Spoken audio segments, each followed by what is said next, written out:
अस्सलाम वालेकुम। आज मैं आपके लिए लेके आई हूँ कैरेमल सेवइयों की रेसिपी जो मक्खन से और क्रीम में बनती हैं। बहुत ही टेस्टी, बहुत ही यम्मी और बहुत रिच बनती हैं ये सेवइयाँ। आप मेरी इस रेसिपी को ट्राई करेंगे तो इंशाल्लाह बहुत ज़्यादा इंजॉय करेंगे। चलें स्टार्ट करते हैं बिस्मिल्लाहिर्रहमानिर्रहीम करके। सबसे पहले मैंने ऑयल डाला है या देसी घी डाल लें कढ़ाई में थोड़ा सा, और उसमें जो आलमंड्स हैं और ये किशमिश है, पिस्ता है, ये मैंने रोस्ट कर लिए हैं इसमें ऑयल में। ये इससे बहुत क्रिस्पी हो जाते हैं और बहुत टेस्टी लगते हैं खाने में। हल्के से गोल्डन ब्राउन हो जाएं तो आप कढ़ाई में से निकाल लें। अब हमने शुगर कैरेमल बनाना है। इसके लिए मैंने 1 कप चीनी लिया है और उसको कढ़ाई में थोड़ा सा फैला दें और उसको छोड़ दें थोड़ी देर के लिए। आप देखेंगे कि इसका कलर चेंज होना शुरू हो गया। जब इस तरह से थोड़ी मेल्ट हो जाए शुगर, तो इसको फिर हम चम्मच से हिलाएंगे और इसको, ये देखें चीनी बिल्कुल मेल्ट होती जा रही है और कैरमल का कलर माशाल्लाह कितना अच्छा आ रहा है। अब इसमें मैंने डाला है 1 पीस मक्खन का। अब इसको हम मिक्स कर लेंगे। अगर हम ये मक्खन नहीं डालेंगे तो ये क्रंची हो जाएगी शुगर, लेकिन हमने कैरमल सॉस बनानी है, इसके लिए हमने इसमें डाला है मक्खन डाला है हमने। और अब हम इसमें डालेंगे, जब मक्खन मेल्ट हो जाएगा तो क्रीम डालेंगे। क्रीम का मैंने तकरीबन इसमें डाला है आधा पैकेट।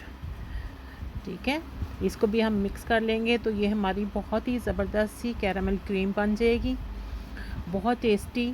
और हमारी सेवइयों को भी ये बहुत टेस्टी कर लेगी, ये कर देगी। इसके लिए मैंने सेवइयाँ जो हैं वो उबाल के रखी हुई हैं और मैं आपको दिखाती हूँ कि मैंने सेवइयाँ जो है वो मोटी वाली ली हैं, बारीक वाली नहीं ली। ये हमारे देखें कितनी ज़बरदस्त माशाल्लाह, कितना खूबसूरत कलर आया है हमारी कैरमल क्रीम का। चलें जी, ज़बरदस्त सी हमारी कैरमल क्रीम रेडी हो गई है। अब हम इसमें बॉयल सेवइयाँ डालेंगे। ये देखें मैंने इसमें बॉयल सेवइयाँ डाली हैं जो मैंने बॉयल की थी नॉर्मल तरीके से। पानी रखें फ्लेम पे और जब बॉयल हो जाए उसमें सेवइयाँ डाल लें और जब देखें आप गल गई हैं तो उसको छलनी से छान लें। बस सिर्फ इतना सिंपल तरीका है। और ये भी देखें कितना इजी मैं वे आपको बता रही हूँ कैरमल सेवइयाँ बनाने का। बहुत ही क्रीमी और मक्खनी सेवइयाँ हमारी बनेंगी। सारे कैरमल में सेवइयों को अच्छा सा मिक्स कर दें। अब इसमें हम जो हमने रोस्ट किए थे ड्राई फ्रूट्स वो डाल दें। आप अपनी पसंद के भी डाल सकते हैं, कोकोनट भी इसमें डाल सकते हैं, कटा हुआ भी, और जो होता है ग्रेट किया हुआ वो भी डाल सकते हैं। मैंने इसमें बादाम डाले हैं, किशमिश डाले हैं, पिस्ते डाले हैं। जो भी ड्राई फ्रूट्स आपके पास अवेलेबल हों आप इसमें डाल लें। अब देखें अच्छे से हमने ड्राई फ्रूट्स भी उसमें मिक्स कर दिए हैं और तकरीबन 2-4 मिनट के लिए हमने इसको दम पे रख दिया है। अगर आप ज़्यादा ड्राई करना चाहें बिल्कुल तो ड्राई कर लें, वरना ये ठंडी होकर बिल्कुल ड्राई हो जाती हैं। और इसमें दूध जो है, क्रीम जो है हमारी वो मिक्स हो गई है और उसका पानी भी ड्राई हो गया और बहुत ज़बरदस्त सी ये देखें मैंने डिश आउट कर ली है। बहुत ही टेस्टी बनेंगी इंशाल्लाह, आप बहुत ज़्यादा इंजॉय करेंगे।